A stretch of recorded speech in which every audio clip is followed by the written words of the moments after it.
Baiklah, Assalamualaikum warahmatullahi wabarakatuh. Perkenalkan, saya Lilis Setiawati dengan NIM D1C123033.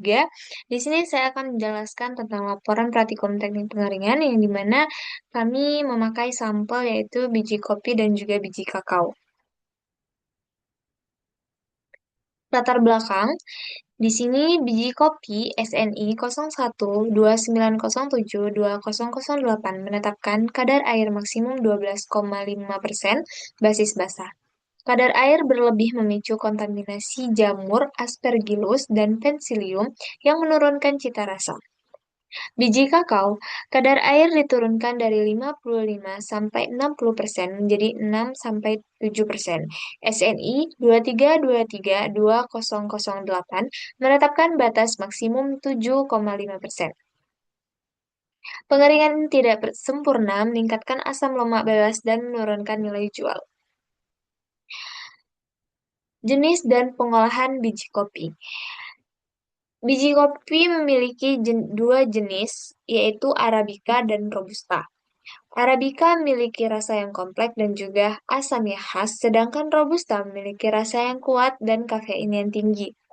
Tiga metode pengolahan yaitu ada kering, basah, dan juga semi basah. Kadar air yang ada pada pasca panen yaitu 30-55%, tergantung metode SNI 0129072008, menetapkan batas maksimum 12,5% basis basah untuk mencegah kontaminasi mikotoksin. Biji kakao, komoditas strategis. Indonesia termasuk tiga besar produsen kakao dunia. Produksi komersial didominasi jenis Forastero. Tahapan kritis, fermentasi menghasilkan prekursor cita rasa, pengeringan menghentikan aktivitas mikroba dan menstabilkan mutu. Kadar air awal 55-60%, standar SNI 2323-2008 maksimum 7,5%. Pengeringan terlalu cepat menyebabkan cast hardening, lapisan keras di permukaan biji yang menghambat penguapan air dari dalam. Prinsip dasar pengeringan. Perpindahan panas. Pengeringan dari perpindahan panas menuju perpindahan massa. Pengeringan melibatkan dua fenomena fisika yang berlangsung simultan, perpindahan panas dari medium pengering ke bahan dan perpindahan massa berupa uap air dari dalam bahan ke udara pengering. Periode laju konstan. Penguapan dari permukaan jenuh air, laju dikendalikan oleh suhu, kecepatan udara, dan kelembapan. Sedangkan periode laju menurun, air tersisa di dalam bahan harus berdifusi ke permukaan terlebih dahulu sebelum menguap. Pengeringan menggunakan oven atau dry dryer. Prinsip kerja, udara panas dialirkan secara konveksi melewati lapisan tipis bahan di atas rak berlubang dalam kabinet tertutup, dipanaskan oleh elemen listrik dan dikontrol oleh blower.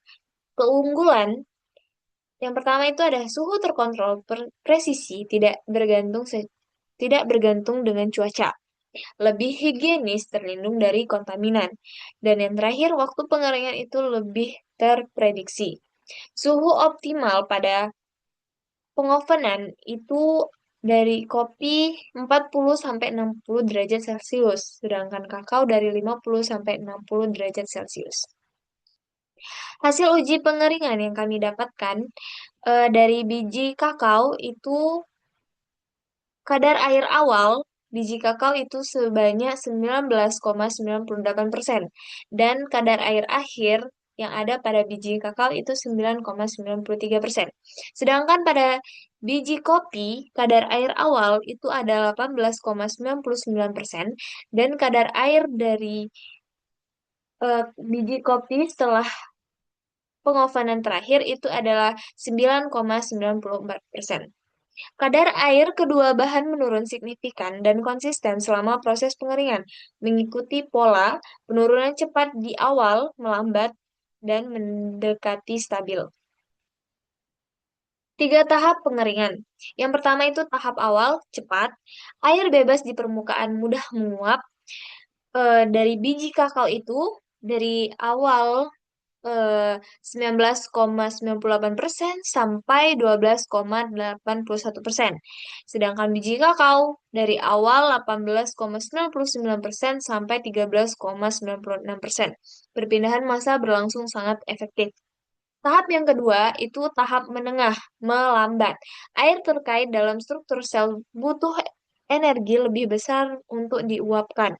Kopi menunjukkan fluktuasi akibat distribusi panas tidak merata. Tahap yang terakhir itu tahap ketiga, stabil. Bahan mendekati kadar air, keseimbangan. Kakao 10,4% sampai 9,93%, sedangkan kopi itu tertuju pada 9,94%. Penguapan hampir setara dengan penyerapan dari lingkungan. Perbandingan karakteristik pengeringan. Biji kakao yaitu pengeringan stabil, bisa dilihat di sini, awalnya itu dari 19,98%, lalu menurun di 9,93%.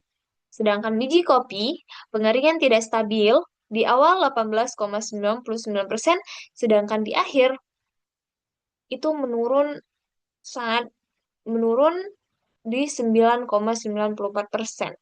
Temuan utama, biji kakao menunjukkan pola penurunan yang lebih stabil dan konsisten tanpa fluktuasi signifikan, sedangkan biji kopi mengalami ketidakstabilan, nilai stagnan, dan sedikit peningkatan kadar air mengindikasikan sensitivitas terhadap kondisi lingkungan dan distribusi panas. Kedua bahan mencapai kadar air akhir 9-10%, relatif aman untuk penyimpanan. Kesimpulan, penurunan signifikan kadar air biji kakao dan biji kopi menurun signifikan selama pengeringan dari 19% menjadi 9-10%. Ketiga tahap pengeringan, penurunan terjadi dalam 3 tahap, yaitu ada awal, menengah, dan akhir, yaitu stabil. Kakao lebih stabil. Biji kakao menunjukkan pola pengeringan lebih stabil dibandingkan biji kopi yang mengalami fluktuasi. Dan kondisi optimal, kedua bahan mencapai kadar air akhir 9-10%, menunjukkan kondisi kering yang optimal dan aman untuk penyimpanan. Baiklah, sekian terima kasih presentasi dari saya. Mohon maaf bila ada kekurangan atau ada kesalahan dalam penyampaian kata. Saya akhiri, wassalamualaikum warahmatullahi wabarakatuh.